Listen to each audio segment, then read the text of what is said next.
That's the electronic gavel. All right. Welcome to the October meeting of the Joint Subcommittee to Study Pandemic Response and Preparedness. We have a 7-point agenda ahead of us. We're going to hear from our consultant, go through the subcommittees, and then we're going to talk about next steps. And I'm here with my co-chair, Delegate Munden King, former constituent. You want to say anything? Good afternoon. I'm Delegate Candy Munden King, happy to co-chair this committee with my former senator, Senator Serville. Lots of good information today, and thank you all for those who are joining us in the room and online. Great. Thank you, Delegate King. So let's, I think we need to do a roll call, right? Yes, sir. Okay. Delegate Weber. Delegate Gardner. Delegate Gardner. Here. Delegate Munden King. Present. Delegate Shin. Present. Delegate Sickles. Here. Delegate Sullivan. Here. Senator Suderline. Yes. Senator Favola. Senator Hashmi. Here. Delegate Jones. Here. Other Delegate Jones, sorry, Chris Jones. Here. Jennifer Siciliano. Here. Caitlin Deal. Welcome to WebEx. Enter your access code or meeting number followed by pound. Caitlin Deal. Martha Mugler. Here. Heather Jones. Here. Jacqueline Grice. Lisa Lucas Burke. Here. Tara Dickerson Anderson. Secretary Merritt. Secretary Gadara. Secretary Cummings. Secretary Kelly. Here. Secretary Cole. Secretary Hayde. Here. Senator Serville. Here. Mr. Chair, I believe you have a quorum. Great. Appreciate that, Hobie. All right. If everybody wants to introduce themselves really quick, if you could just remind us your title and if you represent a specific constituency, who that is. So why don't we start down there, Delegate Shin. Thank you, Mr. Chair. Hi, folks. I'm Irene Shin. I represent the 8th District in the Virginia House of Delegates, which is in Fairfax County. It is the town of Herndon, Chantilly, and the neighborhood of Fair Oaks. It's nice to be with you all today, and thanks for being here. Good afternoon. I'm David Suderline. In the Virginia Senate, I get to represent Roanoke City, Salem, most of Roanoke County, most of Montgomery County, Benton, and Christiansburg. Good afternoon. I'm Lisa Lucasburg, Vice Mayor representing City of Portsmouth. Good afternoon. I'm Assistant Secretary Craig Markf. I'm here representing Secretary Janet Kelly. I'm Dr. Heather Jones. I am an oncologist in southeastern Virginia, as well as a PhD in epidemiology. Good afternoon, Senator Ghazala Hashmi, representing the 15th Senatorial District, which is parts of City of Richmond and Chesterfield County. Good afternoon. I'm Rip Sullivan. I represent the 6th District, which is McLean, Great Falls, and a piece of Vienna. Hello again. I'm Delegate Candy Munden King, representing Prince William and Stafford County.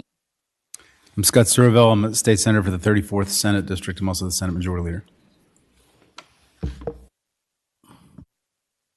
Hi, I'm Delegate Mark Sickles from the 17th District. Picked up the senator at the last redistricting. Represent Huntington, Kingstown, Franconia, and a piece of Springfield. Good afternoon. I'm Senator Barbara Favola. My district is Senate District 40, and it is completely contained within Arlington County. Good afternoon. I'm Jen Siciliano. I'm the Chief External Affairs Officer for UVA Health. I'm Martha Mugler. I'm a member of Hampton City Council, and I represent urban communities. Jason Powell on behalf of Secretary Cummings. Carl Hayde, Executive Secretary, Supreme Court of Virginia. Delegate Deborah Gardner. I represent the 76th District, which is northern and eastern Chesterfield County. Chris Jones, retired pharmacist, and I used to represent the 76th District, which was in Suffolk for 22 years.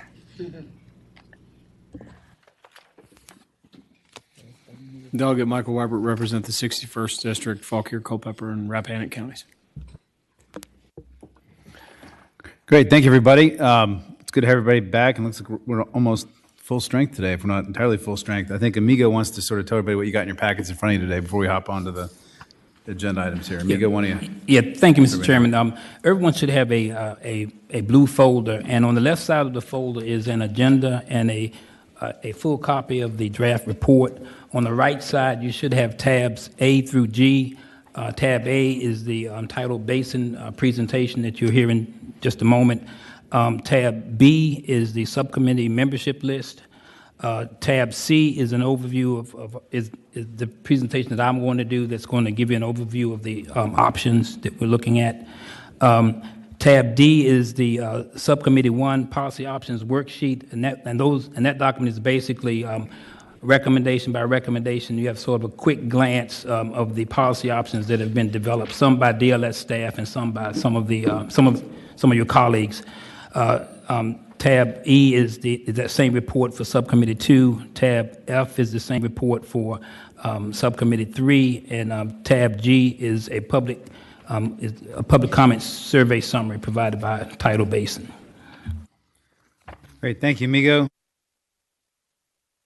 Big pile of paper in front of us to go through today. I'm not sure we're going to get through all of it, but we're going to get through a lot of it. I'm going to first, I guess, turn to our consultant, Tidal Basin, to go over the draft final report that everybody should have received. They have in front of you today. So are they online today? Okay. Who do we got?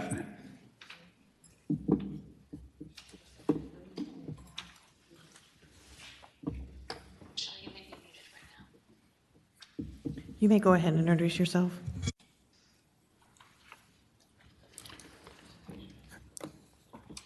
Sorry, who do we got? Can you hear me okay? Yeah, we hear you now. Fantastic. All right. Thank you for your patience. Good afternoon, everybody. Thank you, Senator, members of the Joint Subcommittee. Pleasure to be here and have an opportunity to once again brief you all on the status of this important project. My name is Michelle Burnett.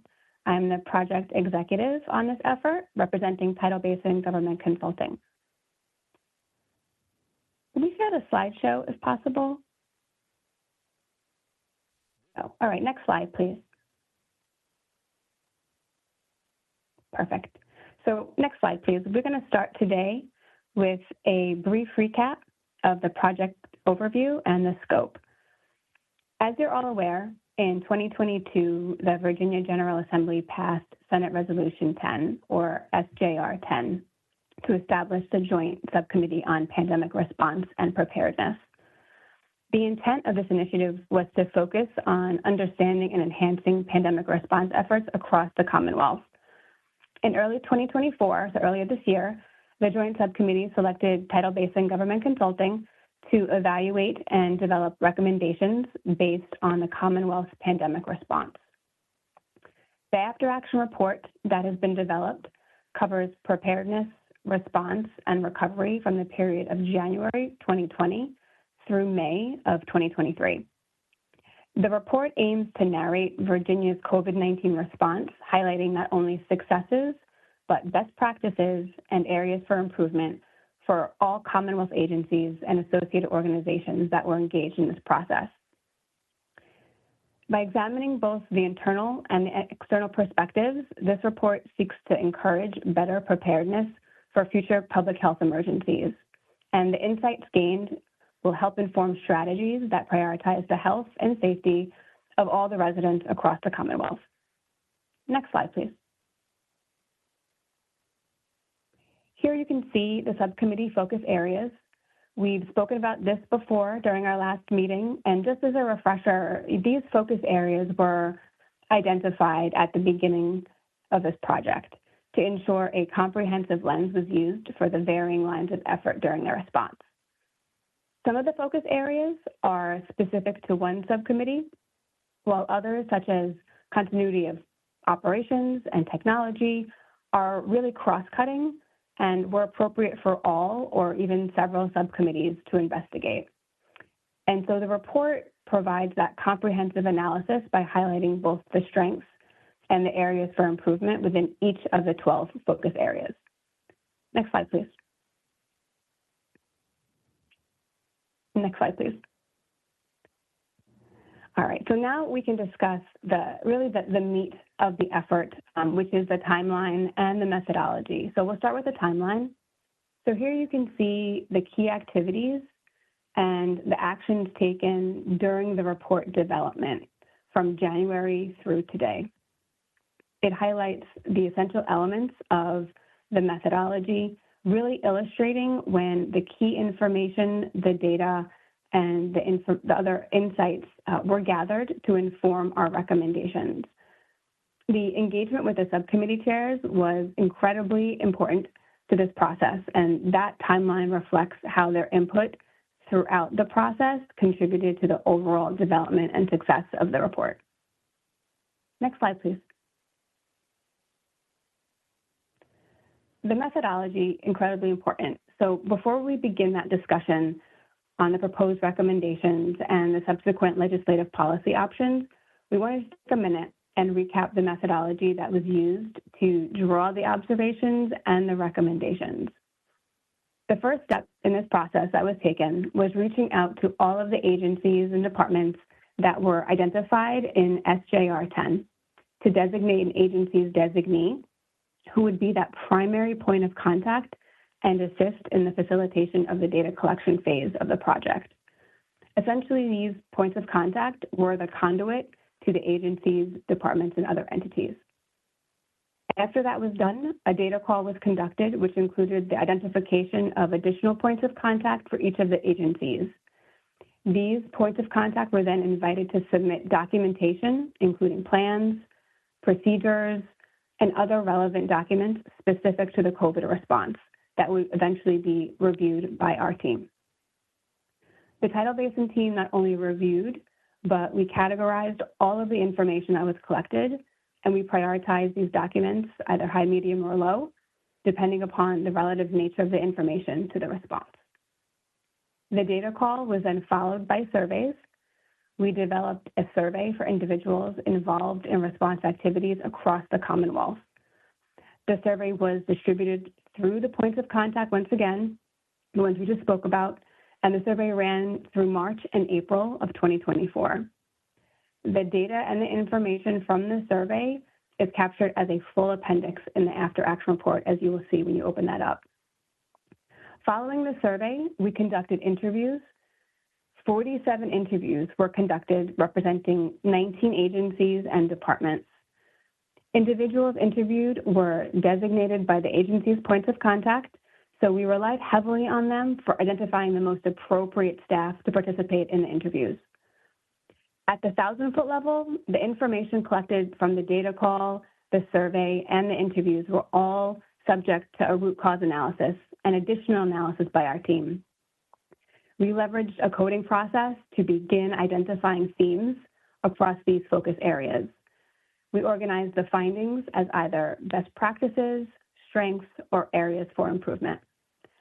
Due to the project scope and the pre-identified focus areas, we prioritized the observations that impacted multiple departments and agencies, not just for analysis, but for also incorporation into the report and for the broader AAR process.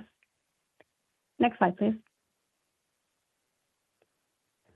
Here you can see the list of 46 agencies, departments, and other organizations that either participated or were offered the opportunity to engage during this process.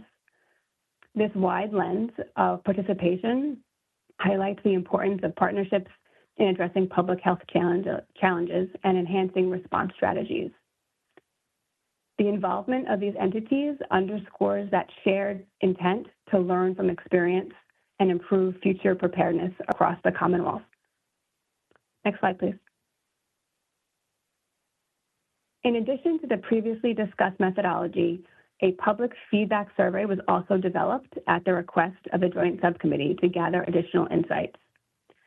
This type of component isn't typically included in our standard AAR methodology that we mentioned earlier in the presentation. The results showed a widespread participation from a broad range of respondents across the Commonwealth. While the information from the survey isn't directly integrated into the report, the responses gathered complemented the overall analysis across the focus areas. Respondents from 74 of the 95 counties participated in the public survey. 78% of the responses were from Northern Virginia, Central Virginia, and Hampton Roads, Virginia.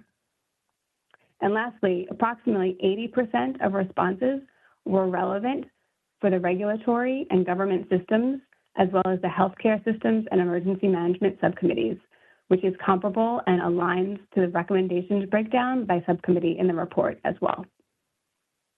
Next slide, please. Next slide, please.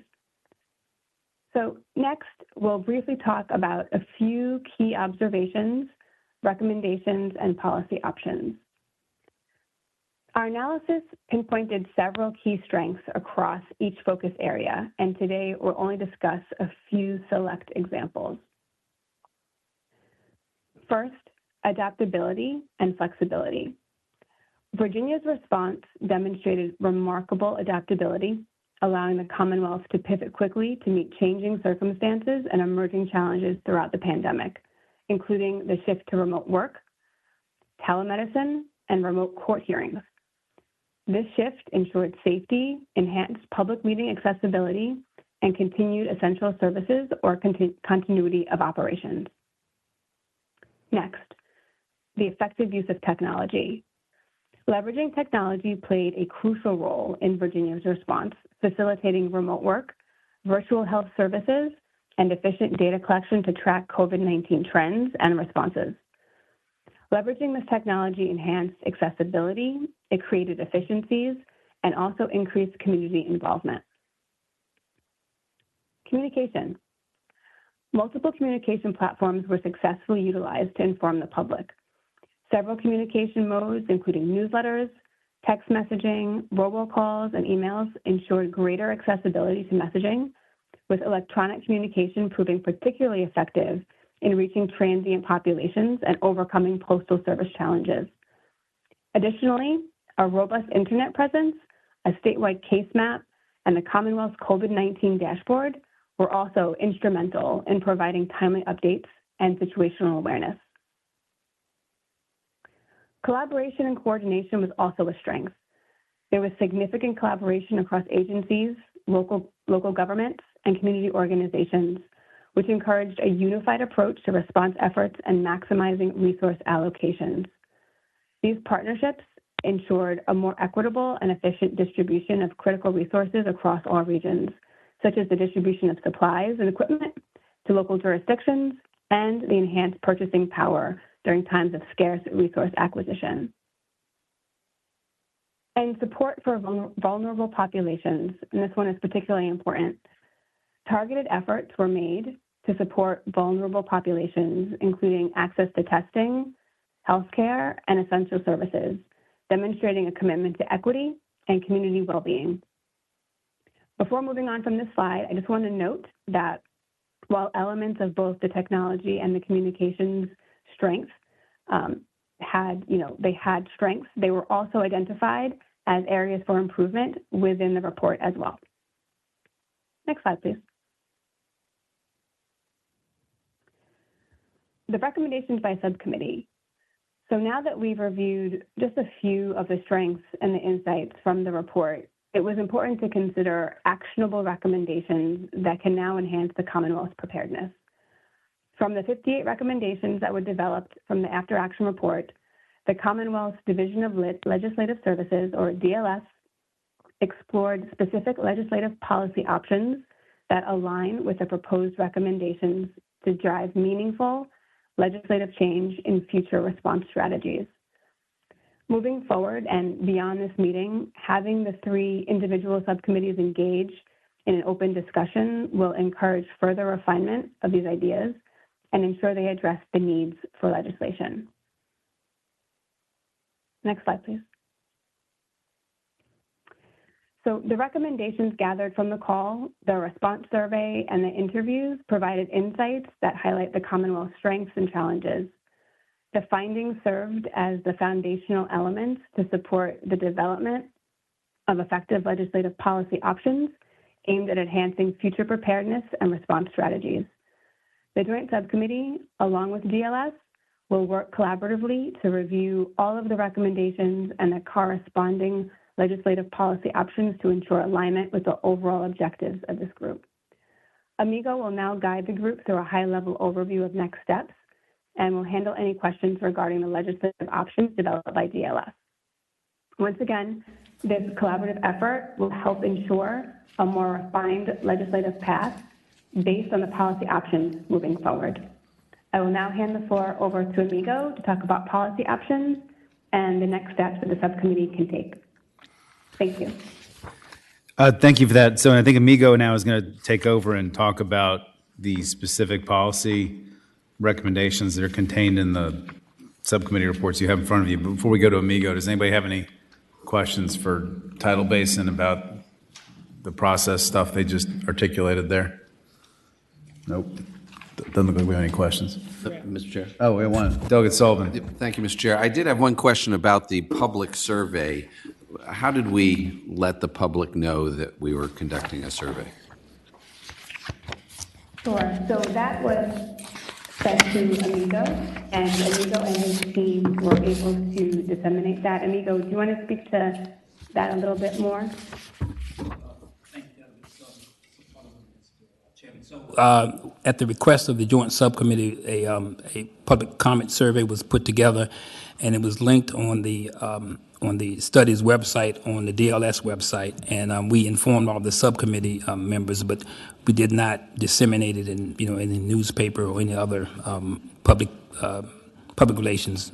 So it was disseminated among the subcommittee members, and I think the subcommittee members, released it or disseminated it to their constituents. Thank you, Mr. Chair. Thank you, Amigo. Yeah, it looks like we got about 432 responses in the two-pager that you have. It's tabbed as G in your packet here. Any other questions? I would like to add, Mr. Chairman, Mr. Co-Chairman, that a full that there's an Excel spreadsheet that was sent to you, and it's also on the website that has the full range of all the comments that were provided. We couldn't find a way to print it because it would be all across the room the way that those spreadsheets work. Right. So you can read the individual comments if you want in the documents that were emailed to you, right? Yes. Okay. Got it. All right, Amigo, why don't you kick into the summary of the specific policy options by subcommittee here? So thank you, Mr. Co-Chair. So basically, the purpose of what I'm going to do today is to try to do a high-level overview of the policy recommendations that have been developed. Now, when I say policy recommendations, well, first I want to talk about the documents. If you can look at it as sort of an upside-down pyramid, you have the draft final report. From that, you have a breakout document that has the observations and recommendations with some legislative policy options. But what I really want you to focus on is what would be the first item for each subcommittee that would be at tab D, E, and F.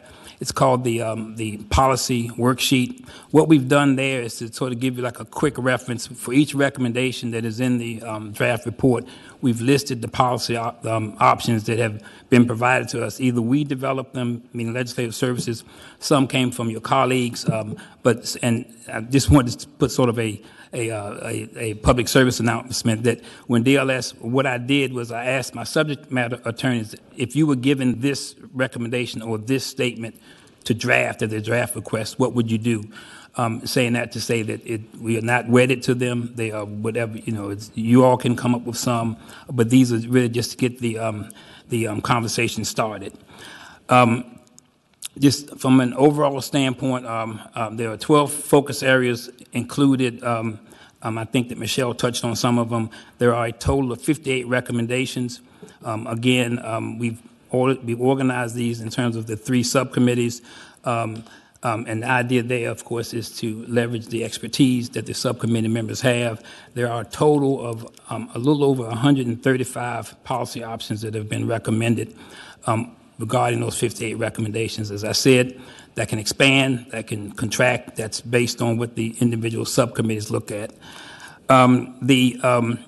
I would say also that in terms of these initial policy options, many of you all may have received something from your subcommittee chair, asking and giving you a copy of the report and asking if you had any suggestions.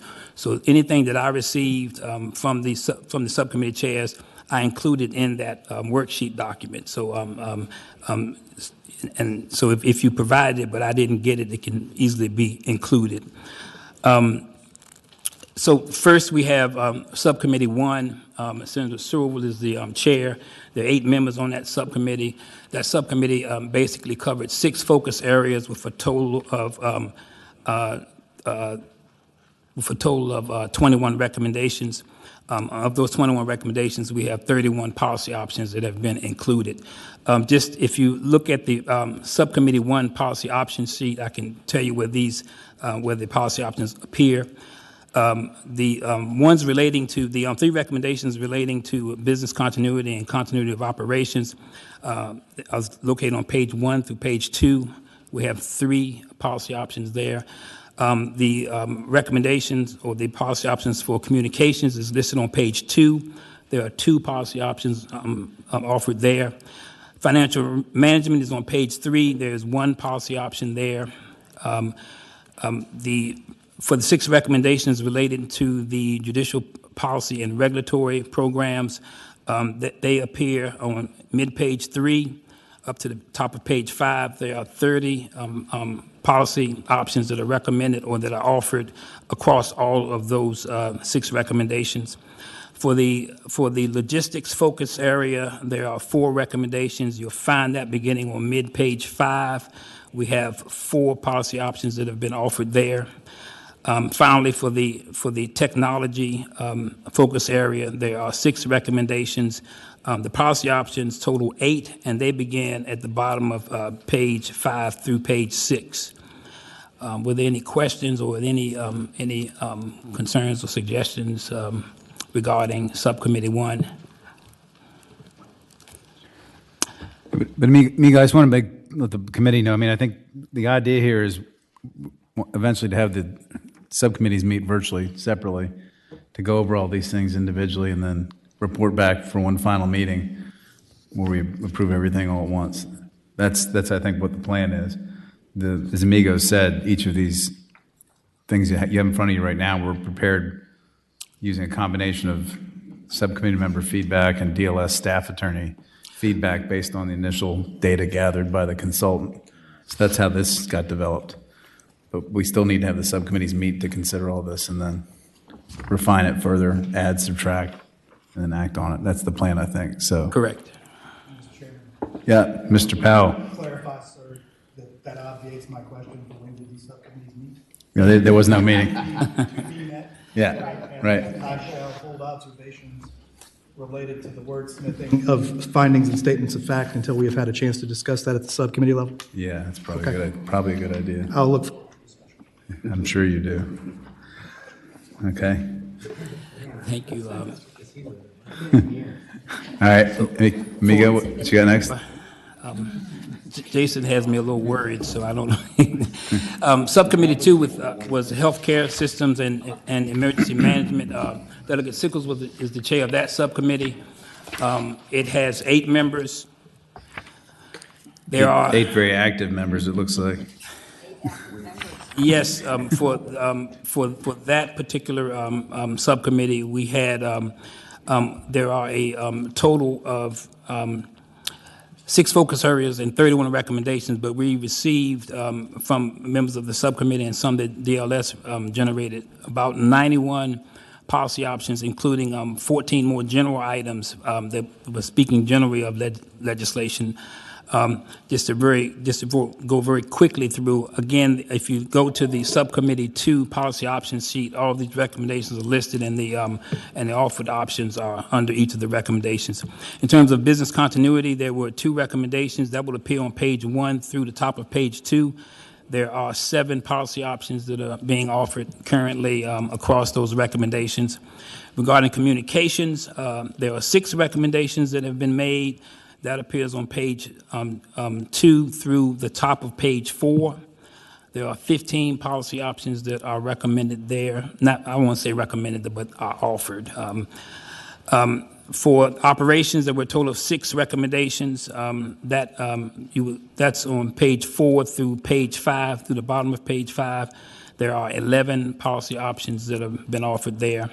For planning, there are a total of 5 recommendations. That's on page 6 through the bottom of page 7. There are 13 policy options that have been made or being offered. In terms of public health and local public health districts, there were 9 recommendations, and the policy options appear on the bottom of page 7 through the bottom of page 11, and you're looking at 36 policy options that have been offered. For the last one, the volunteer and donation coordination, there were 3 recommendations. They appear on page 11 through page 12. There are 9 policy options offered there. A couple of other things that were offered for this particular subcommittee is you'll notice on page 12 through page 13, there were some additional suggestions that were made by a subcommittee member that would strengthen the healthcare system. That's something that the subcommittee would have to work on more with my staff to figure those out. Also, on page 13 through page 14, there are some additional suggestions. There are 8 suggestions there. So the subcommittee too has had a very, I think the operative word is prolific, but there are a lot of policy options to really consider. Any questions about the subcommittee two? So if that's 2 minutes per recommendation, that's a 2-hour meeting, Delegate Sickles. Delegate Sickles, you got something you want to say? Yeah, I just have a couple comments on this. I did read through all this, and much of it I would categorize as improving government, just good government.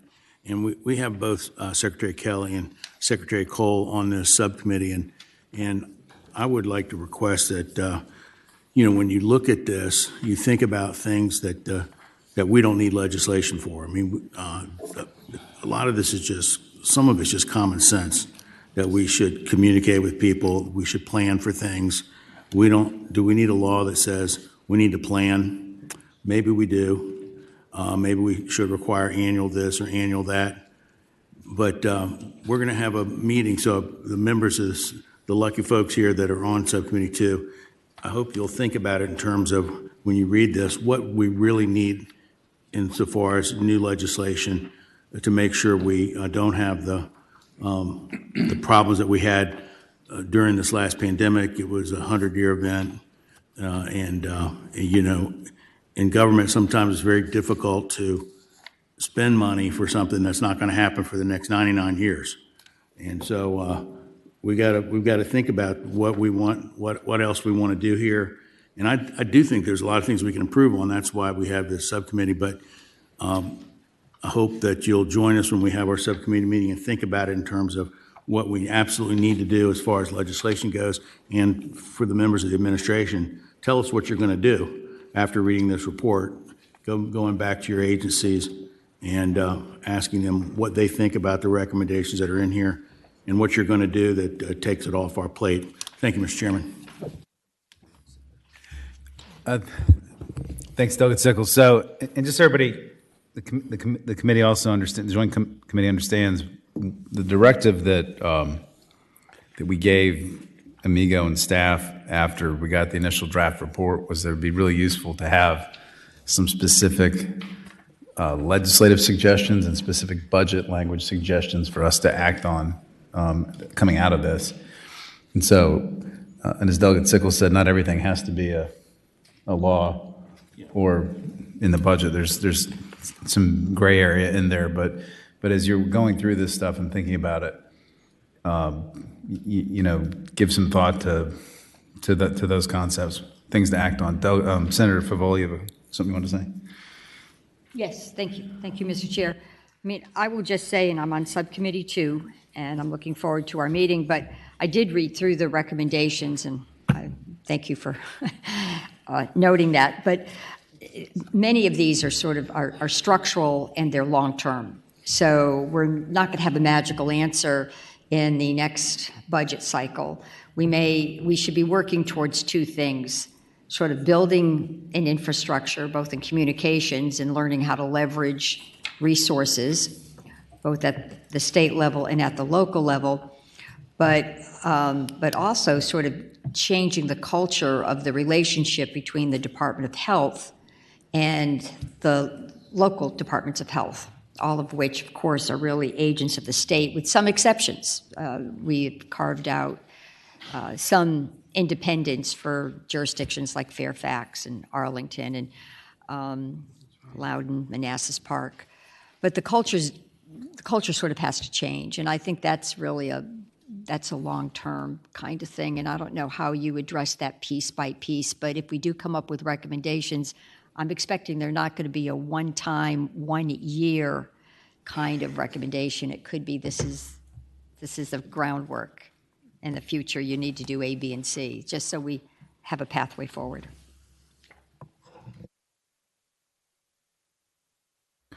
Great. Thanks, Senator.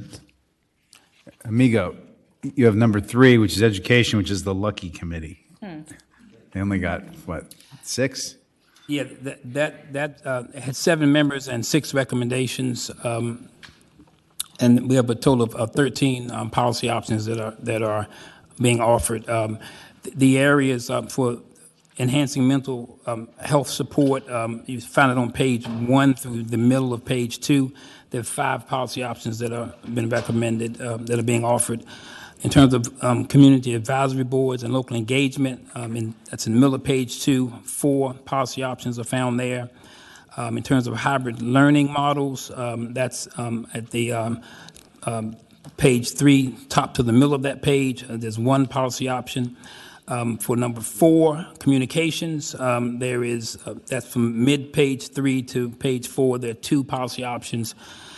For legal guidance and support networks, we don't have a specific policy option. I think what it notes there is really difficult to get to come up with something for real-time legal guidance in that situation. That's certainly something that we can look at.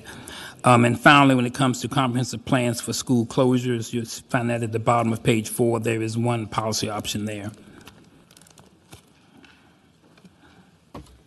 Okay, any questions about the education stuff, Delegate Munden King's sub? No. Senator Hashmi, the Education and Health Chairman. Thank you, Mr. Chair. Amigo, I was just curious. I don't see any recommendations for higher education. Was there any review or consideration of the impacts on higher education? Senator Hashmi, I think that's a question for Tidal Basin. We sort of picked up things as the recommendations were made. Michelle, do you have an answer for Senator Hashmi?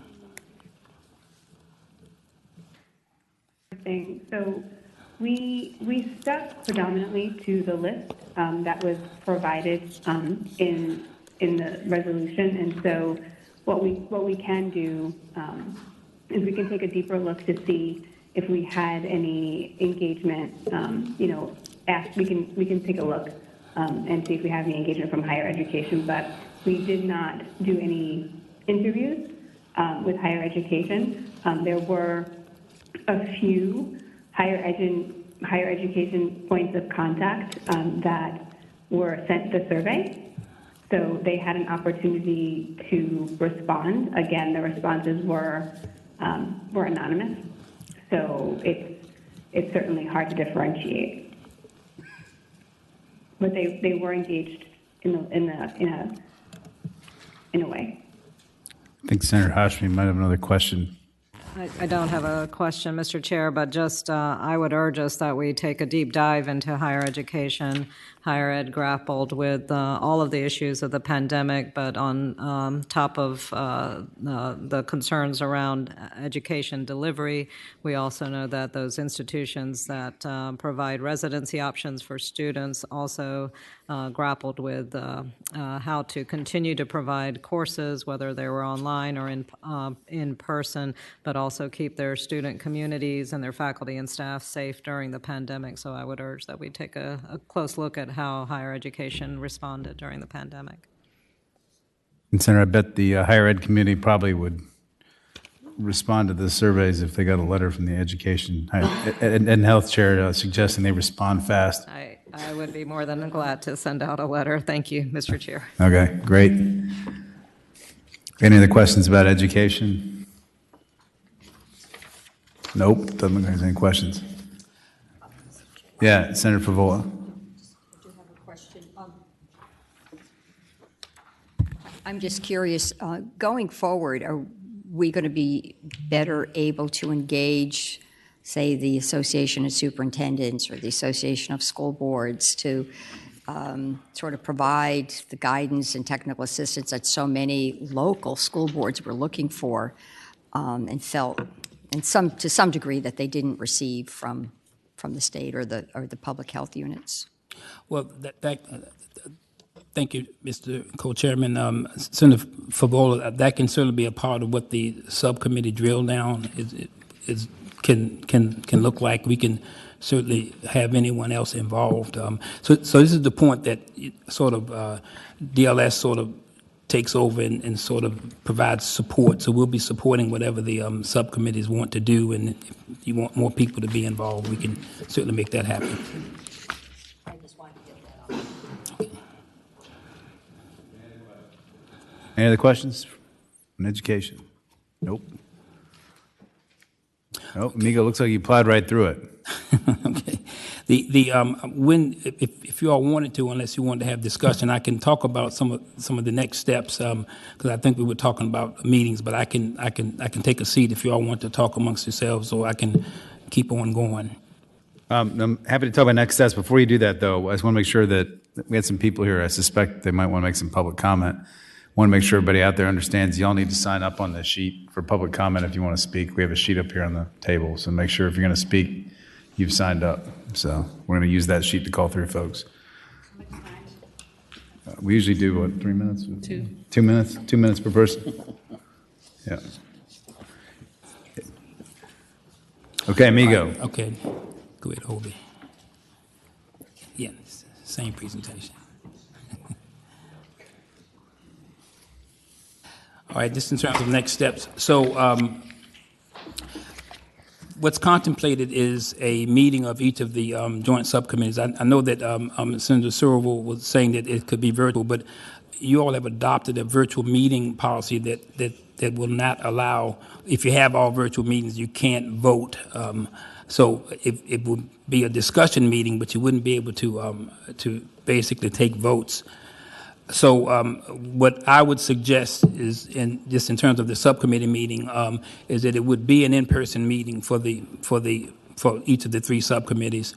We're looking for those meetings to be, and this is sort of a way forward. Those meetings would occur in November, and basically under the joint rules resolution, you can only look at Monday, Tuesday, and Wednesday of the first full week of each month.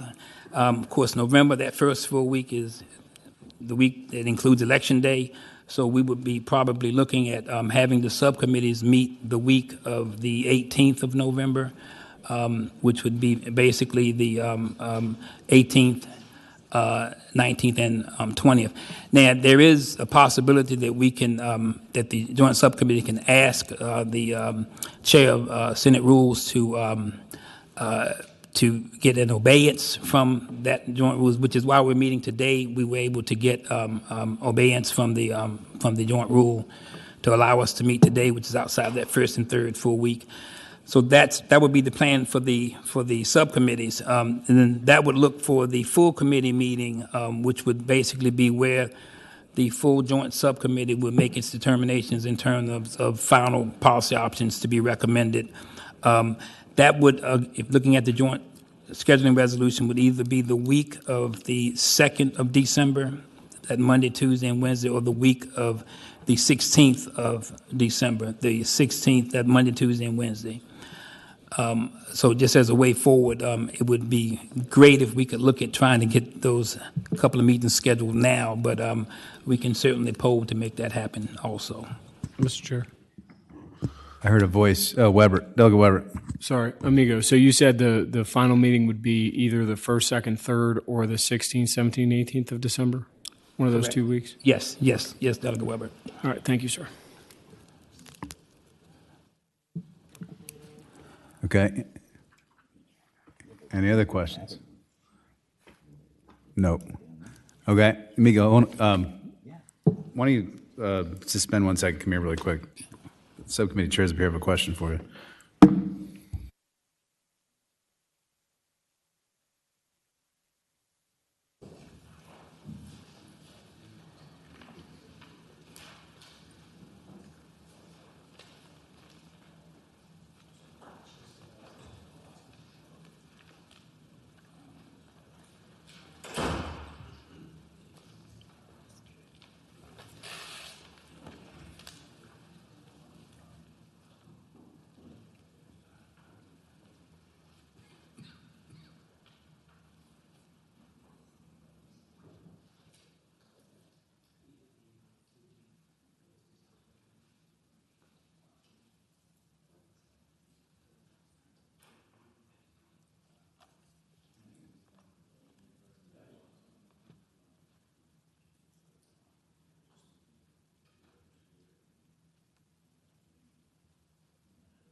Okay, so we were just talking through some logistics here, trying to figure out exactly what we can do for next steps, and there was some hope we maybe could do some subcommittee meetings this afternoon, but because we haven't noticed them, I don't think we can do that. So the idea is we're going to have subcommittee meetings by Zoom.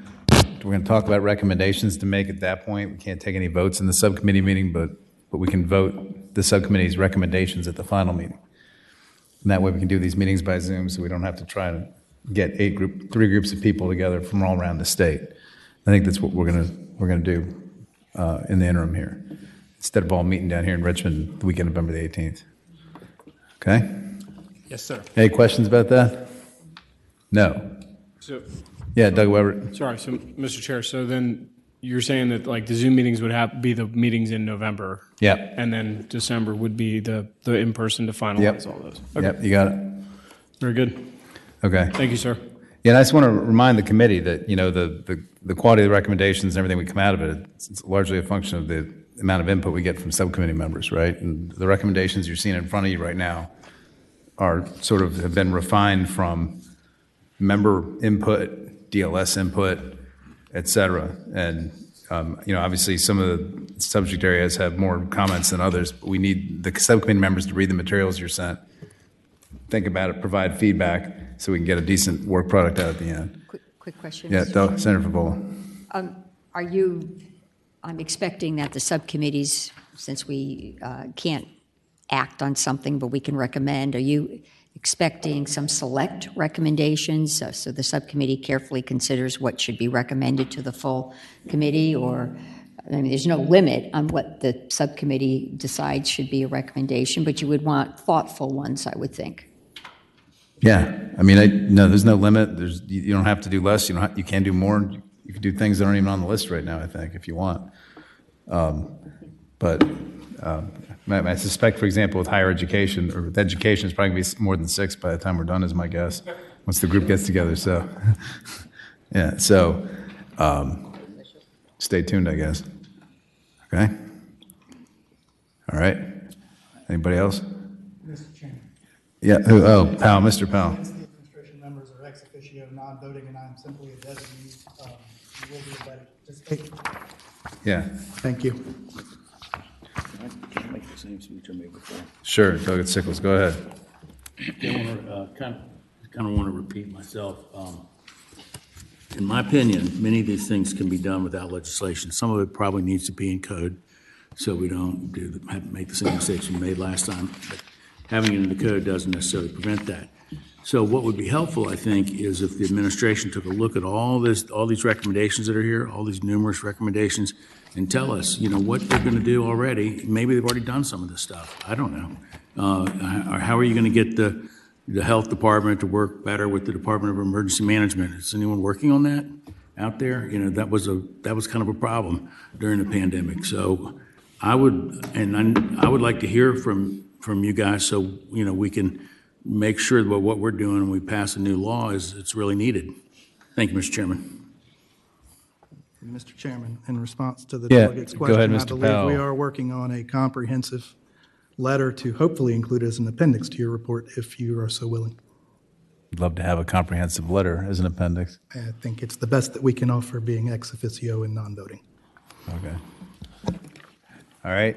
Any other comments before we kick over to public comment? Nope. Nope. All right. I think Delegate King, my co-chair, is going to take over for public comment.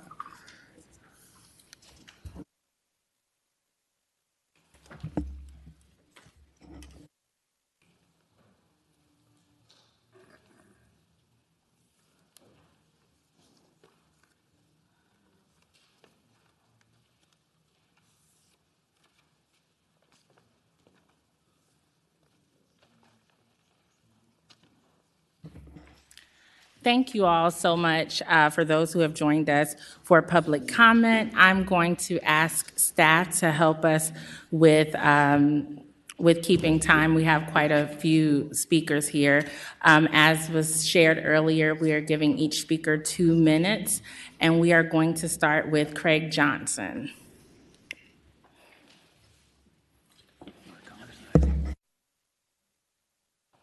Thank you. Thank you. This is a battle for America's soul that goes back 2,400 years to Plato, who wanted heavy government control of doctors in order to control society, versus Hippocrates, the father of medicine, who wanted doctors and patients to be free from government control and for doctors to not do any harm. Now, we read in history that all the murderous dictators always use health care and free medicine to control people.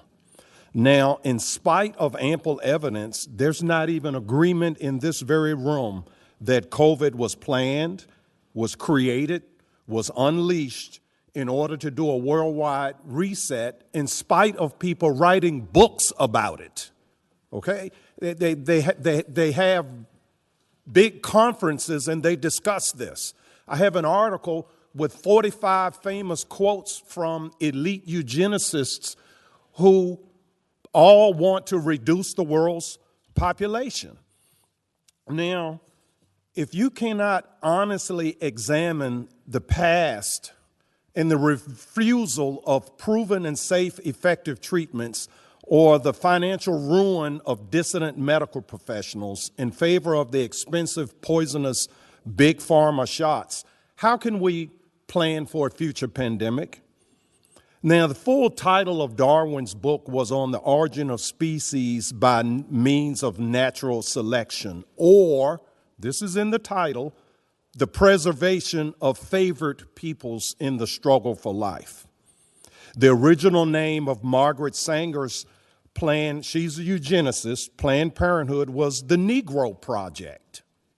She actually taught Hitler about eugenics and how to kill the Jews. Do we want our grandchildren to read in the history books of tomorrow? Thank you so much.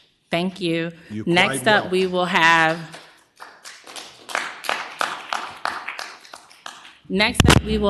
Robin Middleton, followed by Christy Williams. If you could, I'll call in two so folks can be closer to the front. Thank you. Robin? Yes, Robin Middleton, York County, retired medical service. Comments are my own and do not reflect that of DOD. As an administrator, I served at Defense Health Headquarters in health policy, readiness, and disaster response. This report reads like an administrative box check and template for tyranny. The core issue not addressed in this report is that Virginia was complicit in complying with unlawful public health guidance from federal agencies. We saw profit over patient safety. Doctors were harassed. Coercion was encouraged. Informed consent and care denied. Most horrific is our Department of Health recommends COVID shots for children, still. Other states lead a safer way. Florida Department of Health recommends against this for pediatrics since 2022. The Southwest District of Idaho voted to no longer offer COVID vaccines. The Oklahoma House held like discussions October 17th. Britain, France, Japan, Australia, Sweden, Germany, Denmark have ceased these pediatric shots. We are way behind. I see nothing in this report on medical ethics or censorship. Virginia's trust in public health has been obliterated. We can give resourcing and logistical lip service in reports such as this, but until we secure accountability, we are not prepared, and we will not be prepared. Section 5.1 suggests pre-drafting executive orders to adjudicate overly centralized recommendations without addressing ethics and rights causes harm. We demand patient-centered care, not state and corporate-driven protocols. Regarding diversity, the language in this report indicates and highlights that key subject matter experts were not invited to the table. So as you continue in your subcommittee work, I expect to see some more discussion on ethics and safeguards against fraud. Thank you so much.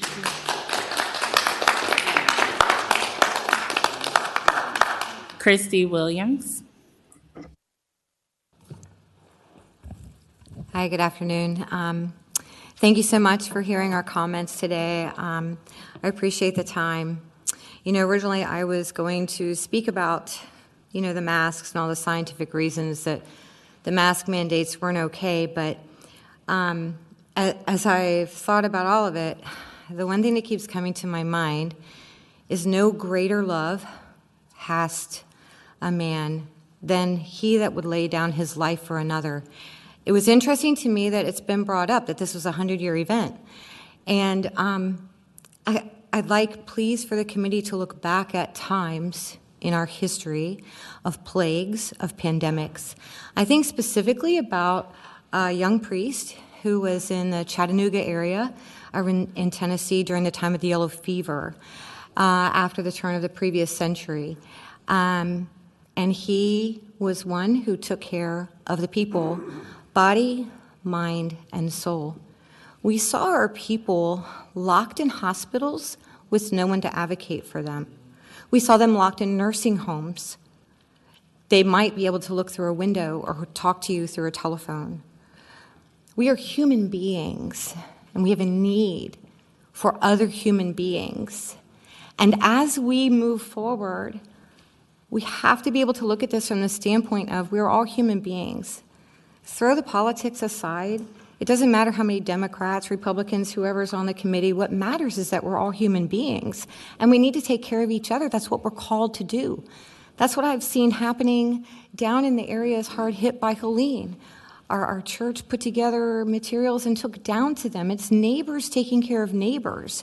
And the state followed the federal guidelines to prohibit us from doing that. We were cut off when we should have been coming together. It should be our choice. Thank you.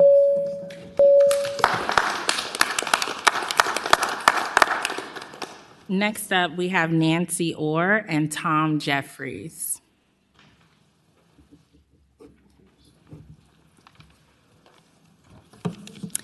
Good afternoon. My name is Nancy Orr. Virginia's COVID pandemic responses and policies have materially harmed me. September 2021, my employment as the executive assistant to the Librarian of Virginia, then Sandra Treadway at the Library of Virginia just across the street from here, my employment was wrongfully terminated for noncompliance to then Governor Northam's irrational, unlawful, and unconstitutional executive order of August 2021, requiring state employees to disclose protected private medical information, to disclose their fraudulent experimental COVID gene therapy jab status, and if not fully jabbed, submit to weekly experimental and fraudulent PCR testing and experimental fraudulent medical masking while at work. This was not based on the available published data at that time. This executive order violated state, federal laws, and our constitutions, both Virginia's and the United States of America. I could not in good conscience comply, so I was fired. I'd already had COVID in December 2020. been treated by my medical doctor with ivermectin, which within hours reversed the illness, and I recovered fully. And I have not had COVID since and will never get any COVID jab or NRA shot. And if you have, I am sorry for you. I will not comply with this tyranny. Virginians, Americans, and humanity itself are awakening to this evil. This tide has turned, and this rising tide will reveal who has been knowingly complicit in carrying out these crimes against humanity. And I pray for and will work for a lawful, just reckoning and accountability, not just for myself, but the many others who are harmed, killed, and lives destroyed. Will the record show that you fulfilled your oath of office to protect Virginians' God-given, constitutionally protected rights? That's for you to know. It's your choice. God's grace and mercy abound, and I pray that you choose to do so, and thank you. Thank you. Next up, Tom Jeffries. Thank you all. I'm Tom Jeffries from Northumberland County. I submitted comments to the revised Tidal Basin Stakeholder Survey. Shockingly, the original survey did not name the public as a stakeholder. By picking essential businesses, closing down others, closing churches and schools, mandating masks, and restricting social activity, our government did irreparable harm to its citizens. Government's top-down treatment protocol directives destroyed the patient-provider relationship and threw informed consent out the window. Careers were ruined as people were forced to choose between taking the untested and unsafe injection or quitting their jobs. Government agencies and mass media promoted a disinformation campaign intended to stoke fear and despair in the American people for a disease that only a small percentage of the population needed to worry about. Lives have been lost. Adverse events from these unsafe and ineffective shots abound. Just look at the VAERS data.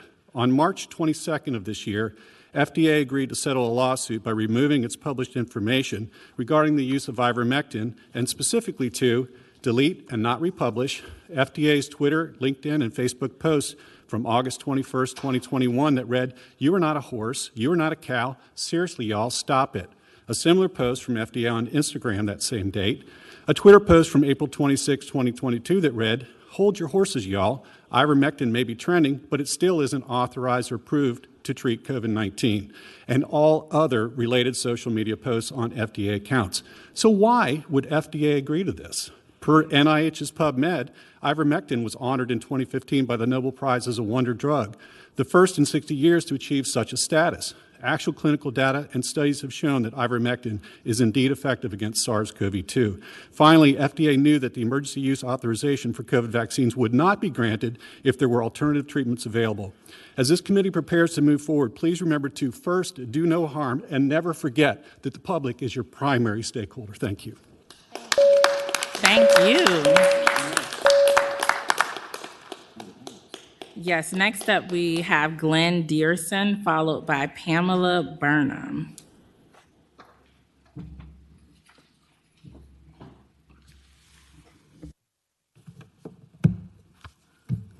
Good afternoon.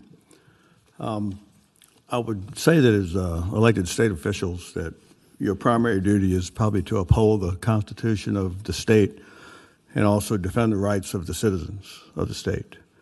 I'm quoting to you from a booklet issued by the Judicial Watch, which is a government watchdog agency I'm sure some of you have heard of, but it's a special investigative report about they call it the COVID Project. We have seen an unprecedented abuse by all levels of government in peacetime of the inalienable rights of American citizens take place in the last 3 years. Those abuses must be exposed and challenged to ensure that such abuses are not revisited upon the American citizenry in the guise of some other crisis in the future, whether of a public health nature, a climate emergency, or some other perceived or manufactured danger, because rights, once taken away, are rarely fully restored. Once governments realize that they can abuse their citizens with impunity, the temptation to do again becomes almost irresistible. Importantly, there is no public health exception in our founding documents to the God-given rights possessed by all Americans, as enshrined in our Constitution and the Bill of Rights. The notion that one could be prohibited from attending religious services, for example, should have been anathema to Americans and resoundingly rejected, or that one should be censored for social media by social media platforms at the behest of the federal government for questioning the safety and efficacy of a newly engineered, barely tested gene therapy product, or that one could be, for example, mandated to wear a face mask, which scores of studies had shown had no effect in stopping the spread of respiratory viruses, and whose own manufacturers said were not intended to do so, which is explained on the masks themselves. So again, thank you, and let's defend the citizens. Thank you. Pamela? Good afternoon. My name is Pamela Burnham. I'm a nurse with the Virginia Medical Freedom Alliance. I've been supporting Dr. Fury, Dr. Merrick, and countless other doctors going up against, the Davids going up against the Goliaths, standing for truth and transparency, trying to save humanity. Today I want to talk to you about what many doctors across the nation in this state are doing with great success in treating people who have been injured by the weaponized vaccines and the shedding in our food, air, and water, including heavy metals, plastics, parasites, nanotechnology, clots, and chemicals. The treatment is very simple, and people can treat themselves. As a nurse with a history primarily in critical care and a heavy researcher in natural health, I have been helping people repair the damage with clean, natural food, natural supplements, enhanced sleep, calming techniques, energy, balance, music, grounding, etc. Unfortunately, as you know, there are a lot of people who do not trust the current medical system with its complex, expensive, and unexplained or unknown causes and ineffective treatment modalities. Natural plant-derived supplements and other remedies that have shown excellent success in removal of the intentionally damaging materials mentioned above can be taken orally and include antiparasitic medications, EDTA chelation, liposomal or microsomal vitamin C, multiminerals, vitamin B complex, methylene blue, nattokinase, and bromelain. Some of these have come directly from Moderna's own research documents for treatment and destruction of the nanotechnology, which can be completely obliterated with very inexpensive products without a prescription. When all the other doctors in the system don't know what to do, which is the norm these days, even after tons of expensive testing laundered through our insurance companies and tax dollars, these functional medicine doctors that I'm referring to are able to teach people how to reverse most chronic disease processes, including cancer, without the use of petropharmaceutical synthetic contaminated drugs. We are well aware of the falsely promulgated pandemic response scheme supported by this committee. We are happy to bring awareness to the public of the importance of self-care versus the no end in sight disease care system. Thank you very much. Thank you. Yes, next up we have Dr. Sheila Foray, followed by Ann Tejas.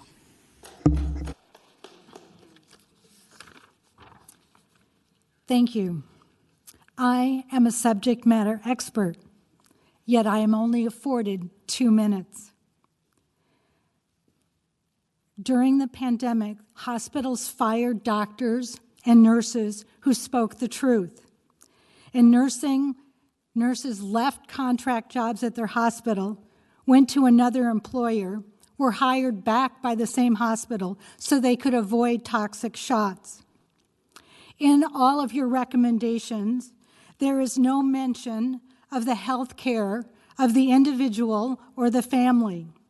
No mention of the thousands who died because they were denied treatment in our emergency rooms.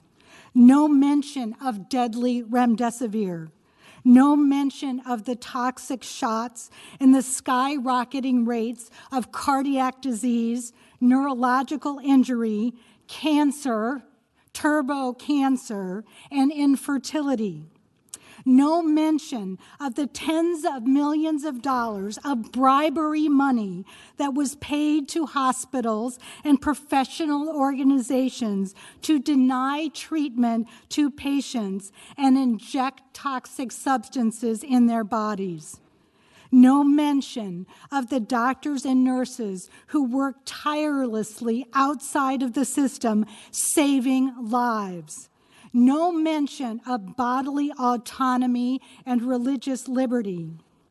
When pharmaceuticals become God, those who place their trust in them die on that altar. 60% of our children have chronic disease. It is time we walk away from our doctor and we walk away from toxic shots. And I am going to leave all of you a Thank you copy so of the much. Nuremberg Code Thank you. and real documents you. about how to address a pandemic. Mike, please. Thank you. Thank you.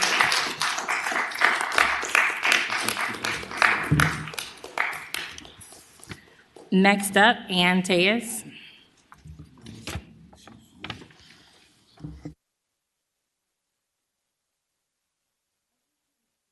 Every member of the committee gets one of these.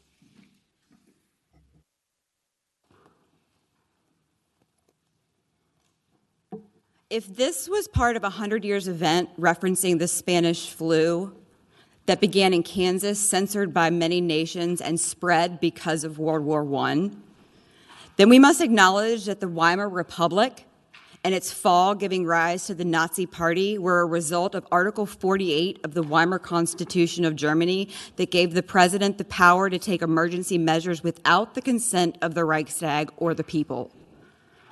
You've been served right now with the most important and most forgotten part of the First Amendment, the right to petition a redress of grievances to our elected duty-bearing civil servants.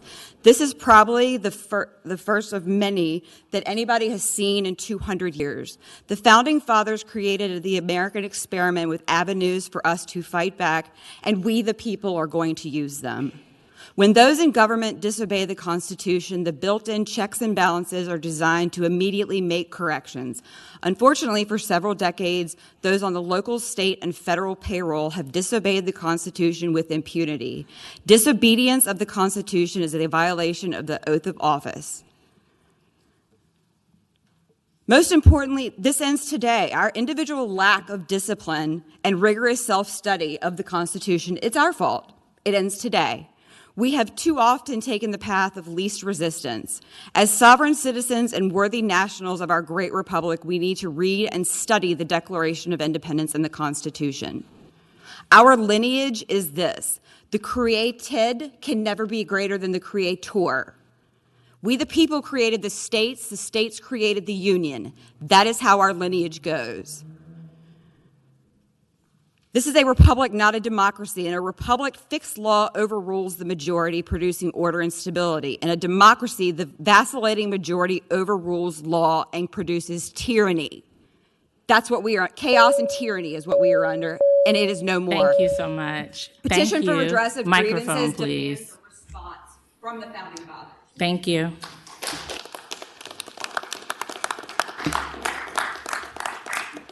Next up, Philip Hamilton, followed by Shelley Arnaldi.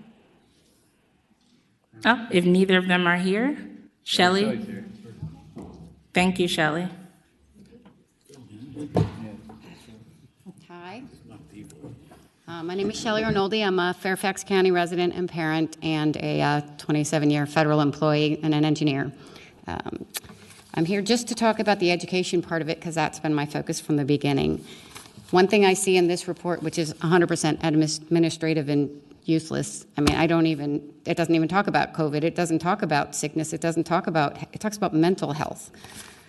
I reached out to Senator Sherville, who's a neighbor and has children the same age, in the beginning of COVID when they mandated that athletes get shots or get tested. I went through all the records to try to find out why they would do that when, at that time, it was 20 months after COVID had started. There had been 0 deaths and almost no hospitalizations of school-age children. 20 months after the pandemic, when they started to mandate shots. I asked for the information. I checked VISTA. I was told that VISTA, which is a Rockefeller report, had done some survey that recommended that parents would feel more comfortable if kids got vaccinated or tested. And that report, the survey that was used, had 16 responses. It was completely illegitimate. I have sent that through to as many people as I could with no response. Nobody's going to look at the data, which was used to force all this on us. The data is all that matters. This whole report talks about nothing, except for the one thing I will say before, the recommendations for education, where it says they looked at some plan from Baltimore in order to ask for $10 million so that they could do data, it was data analysis and harvesting, and then there was another one where it said reducing youth involvement in behaviors that lead to gun violence and increasing community engagement. Where are guns coming from in this report? How are they not talking about kids dying or not dying, and they're talking about guns? All right, I'm out of time. I don't even know how to end that, but thank you for letting me speak. Thank you. And just for clarification, before we add the other folks, I really appreciate you pointing out parts of those recommendations, because none of that is final yet. And so we appreciate the public feedback on all of that. Next up is Jennifer Herget, followed by, I think this is Holly Road. To those of you who are looking at your devices and not paying Excuse me, sir. Excuse me. Excuse me, sir. Excuse me. Thank you. Sir, we welcome your public comment. We welcome your public comment, but if you do not sit down and respect this body, I will ask these gentlemen to escort you out. So, ma'am, my apologies. We won't start your clock yet. I want to make this crystal clear. In this building, we respect each and every public opinion, but what you will not do is disrespect and publicly attack the members on this committee and those who are respectfully waiting their turn and respecting the guidelines. So if it happens again, these gentlemen will escort you and anyone else who will not respect those in this room enough to follow what we have asked. Thank you. Next, I don't know if you heard me correctly, but if you continue to disrespect and disrupt this meeting, we will go at ease and we will escort you out. Thank you for escorting yourself. Thank you. Ma'am, you have the floor. Thank you so much.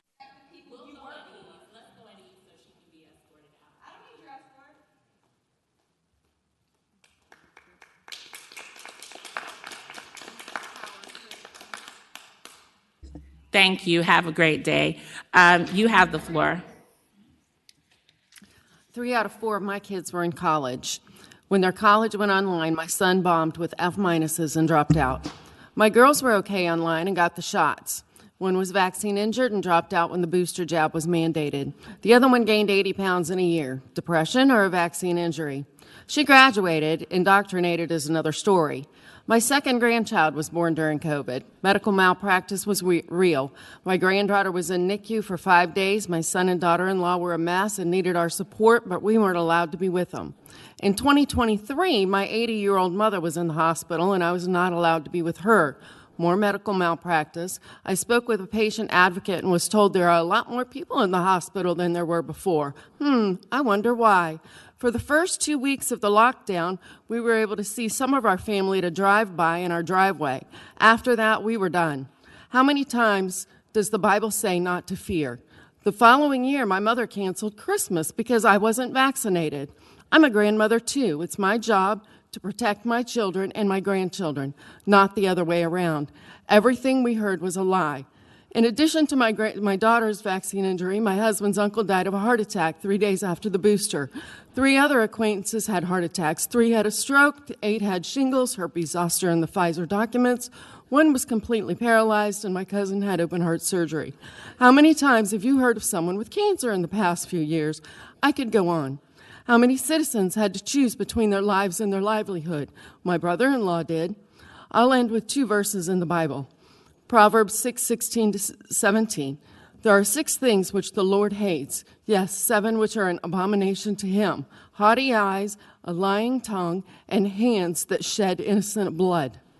John 8:32, and you will know the truth, and the truth will set you free. This book, this is who helped heal my vaccine-injured daughter. Thank you. Sold in 15 countries. I'd like you all to see it. Thank you so much. Next up, I believe we have Holly Rhodes. Good afternoon. Holly Road, engaged citizen. Normally, if you ask anyone, they would say that I am a nauseatingly positive person, with a yes rolling off my lips. But today, I come to you as a fully awakened and enraged citizen. For today, we are actually living a current reenactment of Orwell's 1984.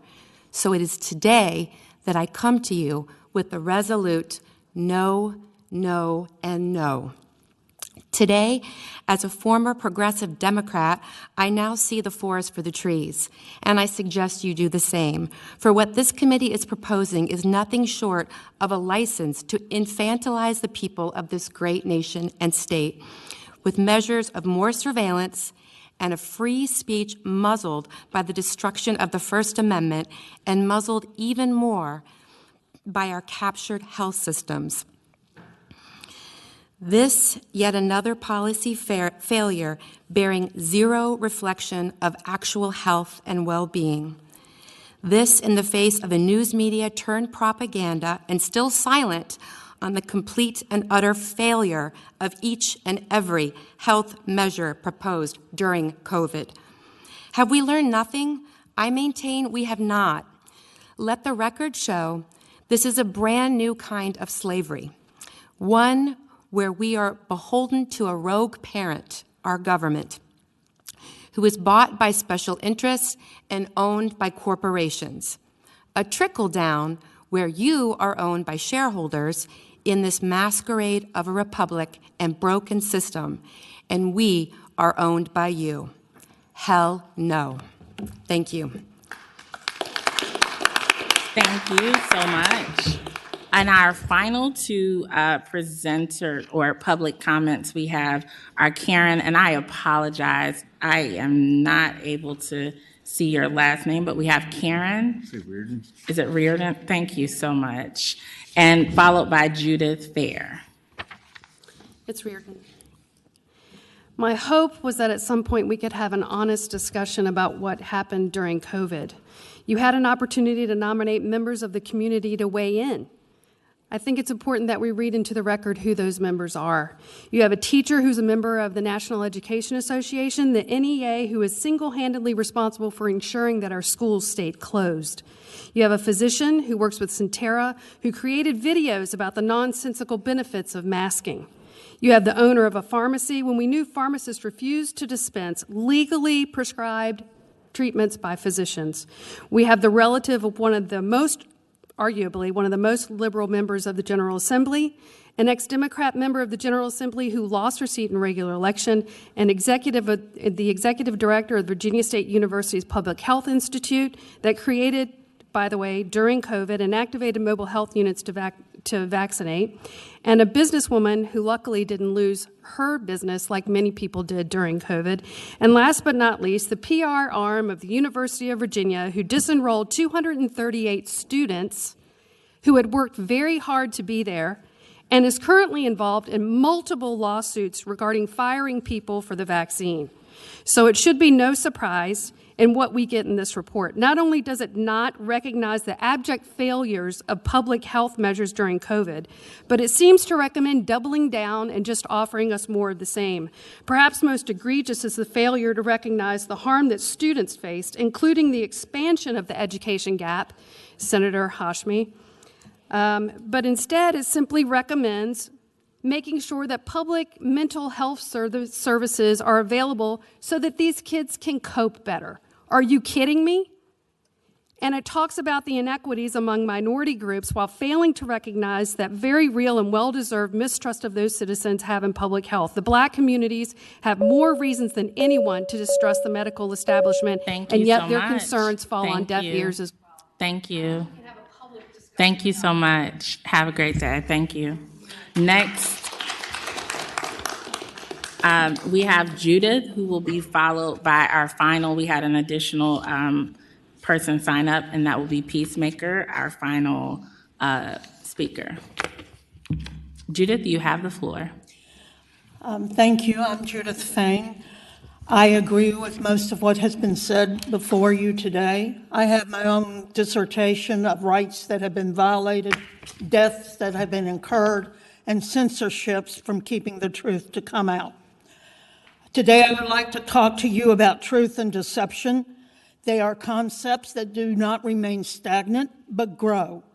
Deception leads to delusion, delusion leads to insanity, and insanity leads to death.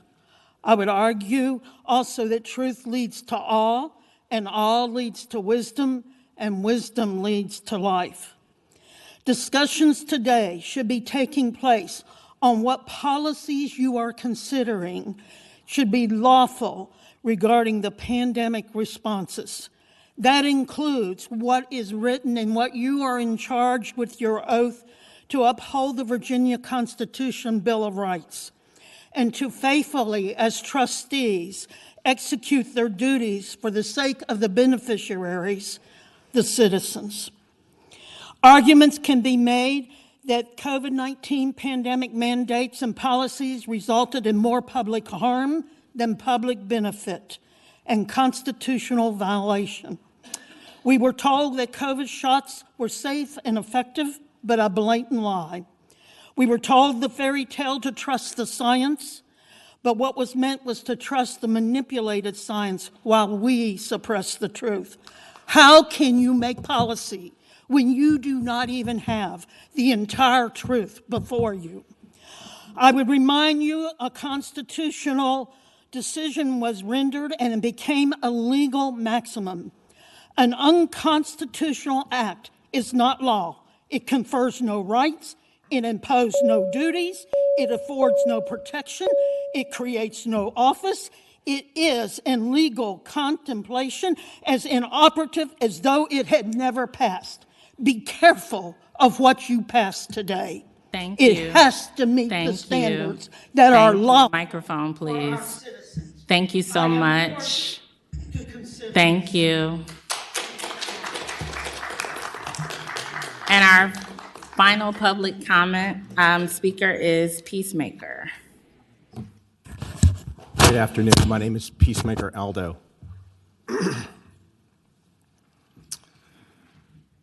I'm not here to vilify any individual or any class of individuals, but rather to stand for behaviors and stand against bad behaviors. It seems pretty clear that this is really a theater of process because there's so much conflict, so much enmity about these issues. And to see this proceed as it is startling. I have a rhetorical question. I don't want you to answer. I'll give you the answer, but it'll change the direction of this a little bit. Did the chicken come before the egg or the egg before the chicken?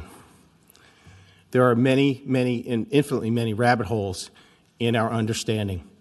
And the answer to that question is God, our Creator, who is as real as it gets. Historically, humanity is at a point in our story in the battle between good and evil, which has always been and will always go on, but there's a point in the story called justice to the nations, or justice for all. And that is where we're at.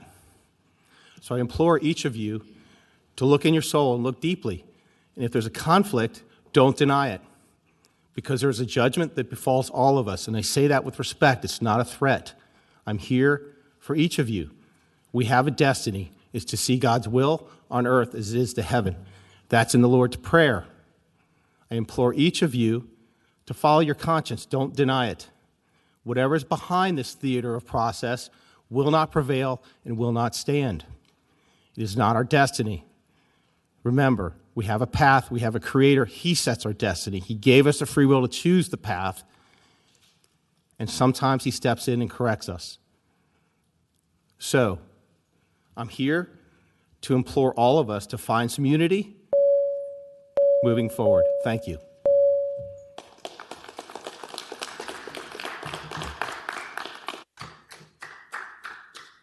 Thank you all so much. And with that, we will conclude our public comment. We really appreciate everyone who took the time out to share their thoughts and recommendations with us. And with that, I will pass the gavel or baton back to Senator Serville. Thank you, Co-Chairman London King. So, folks, that's, I think, about it for our agenda, unless there's anybody in the committee that has anything they want to chime in on. I was just talking with my co-chairs up here for the subcommittee chairs. I think really quick before we hop off and scramble before our subcommittee meetings, we'd like to have a quick sort of sidebar with each subcommittee before we run off. So if you're with Education, Health, Delegate Sickles, I'm going to say meet over by that flag.